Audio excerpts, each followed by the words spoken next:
اپنی بیویوں کے ساتھ، اپنی بہنوں کے ساتھ، اپنی بچیوں کے ساتھ، عورتوں کے ساتھ حسن سلوک کیجیے. یہ حسن سلوک کی حقدار ہیں. بیوی جب اپنے گھر سے نکاح ہونے کے بعد اپنے ماں باپ کو چھوڑ کر آپ کے گھر آ گئی، اب اس کے پلے میں کچھ رہا ہے؟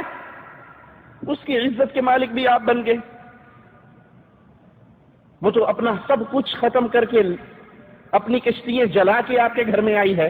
وہ اپنے باپ کو چھوڑ کر آئی ہے. سسر کو اس مقام پہ باپ کا پیار دینا چاہیے. وہ اپنی ماں کو چھوڑ کر آئی ہے تو ساس کو اس موقع پہ ماں کا پیار دینا چاہیے. وہ اپنی بہنوں کو چھوڑ کر آئی ہے تو ننند کو اس موقع پہ بہن کا پیار دینا چاہیے. وہ پورا جس خاندان میں، جس گھر میں اس نے 20 بہاریں گزاری ہیں، ایک جملہ آپ نے کہا قبول قبول قبول، وہ اٹھی اور چل کے آپ کے گھر آ گئی. پورا خاندان چھوڑ دیا. آپ کے سسر نے اپنے جگر کا ٹکڑا کاٹ کے آپ کے حوالے کر دیا. اب وہ آپ کے گھر میں آ گئی تو میدان جنگ نہ بنائیے اس گھر کو کہ ساتھ بھی تلاش کر رہی ہے کہ کوئی عیب مجھے ملے بیوی بہو کا، میں فوراً بیٹے کے کان دھروں. ننندے تلاش میں ہیں کہ بھابھی کا کوئی مسئلہ ایسا ملے تو بھائی کے کان دھرے جائیں. یہ کان دھرنے کی بجائے اگر آپ پیار محبت کا انداز کریں گے تو اس گھر کو جنت نہیں بنا سکتے. جس گھر کو آپ نے جہنم بنا لیا ہے، جو گھر میں داخل ہو رہا ہے ہر کسی کے منہ پہ 12 بجے میں ساس ادھر ناراض بیٹھی ہے، ننند ادھر ناراض بیٹھی ہے، بیوی اندر رو رہی ہے، خامن سر کھجاتا ہوا صحن کے اندر چکر کاٹ رہا ہے. کروں کیا؟ ایک خامن اپنی قریبی عزیزہ سے کہتا ہے، 2 ٹوک اس نے لفظ کہے، میں اس کو شخصی طور پہ جانتا ہوں، کہ اگر بیوی کو راضی کرتا ہوں تو ماں ناراض ہوتی ہے، ماں کو راضی کرتا ہوں تو بیوی ناراض ہوتی ہے. تو یہ ماں اور بیوی، اس کو انڈیا پاکستان نہ بنا، یہ کہ سیاسی جنگ ہے، یہ مارکا ہے، میدان ہے، یہ لڑائی ہے، یہ جھگڑا ہے، یہ 2 ملکوں کا فساد ہے. نہیں، وہ آپ کی بیٹی بن کے آئی ہے. وہ اپنے گھر کو چھوڑ کر آئی ہے، وہ اپنے خانوادے کو چھوڑ کر آئی ہے، وہ اپنے پیارے بھائیوں کو جن کے ساتھ وہ 20 سال کھیلی کھائی پی ان کو چھوڑ کر آئی ہے. جس ماں باپ کے سائے میں وہ 20 سال رہی ہے ان کو چھوڑ کر آئی ہے. اس کی قربانی چھوٹی نہیں ہے. اس کی قربانی کا خیال کیجئے اور اس کو پیار دیجئے. جب آپ اس سے پیار دیں گے تو وہ بھی آپ سے پیار والا معاملہ کرے گی. اور اگر آپ اس کو میدان جنگ اور محاذ جنگ بنا لو گے، اس کی کوئی چھوٹی سے چھوٹی غلطی پتہ لگے صحیح اور ہم فوراً اس کے خامن کے کان بھرے، تو آخر اس کے ہاں بھی تو شیطان موجود ہے جو اس کا دل بھی خراب کرے گا. تو یہ عورت ضعیف عورت ہے، یہ کمزور عورت ہے. اس کے ساتھ اللہ کے حبیب علیہ الصلوۃ والسلام نے فرمایا کہ تم خیر خواہی کو پسند کرو اور قبول کرو، وہ تمہارے پاس پابند ہے، تم اس کے علاوہ ان پر کوئی اختیار نہیں رکھتے. وہ کہیں جا نہیں سکتی، وہ بغاوت کر نہیں سکتی.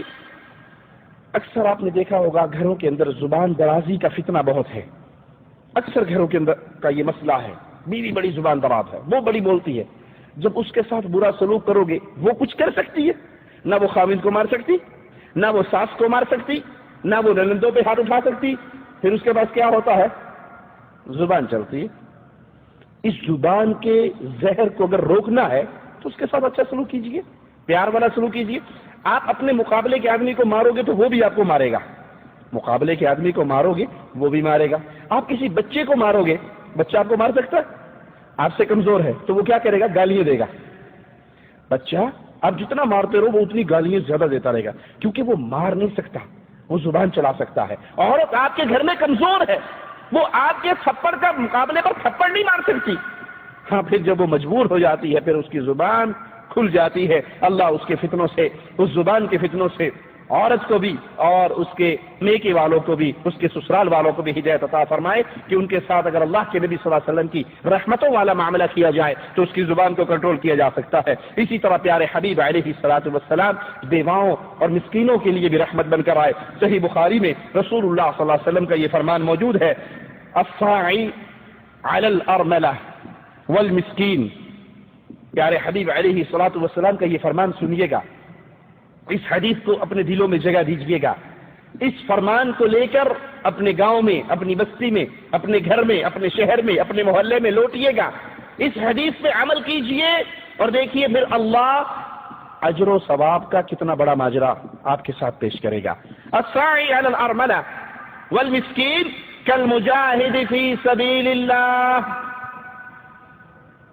جو انسان بیوہ اور مسکین اس کے لیے تگدو کرتا ہے، بھاگ دوڑ کرتا ہے، ان کے خرچے پانی کا بندوبست کرتا ہے، ان کے کھانے پینے کا بندوبست کرتا ہے، ان کے معاملات میں ان کی مدد کرنے کے لیے لگا رہتا ہے، اللہ اس کو کیا اجر عطا فرما رہا ہے؟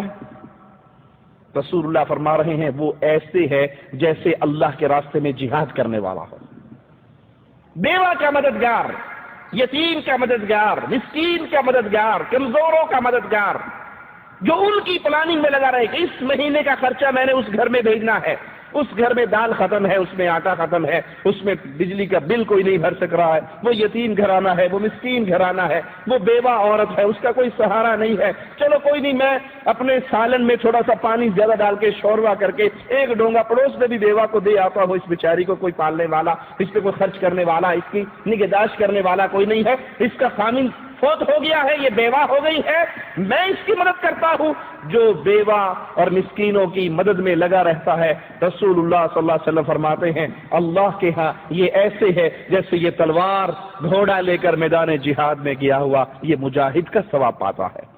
او القائم اللیل الصائم النہار، یا اللہ اس کو ایسا ثواب عطا فرماتا ہے جیسے ایک ساری رات قیام کرنے والے کو یا سارا دن روزہ رکھنے والے۔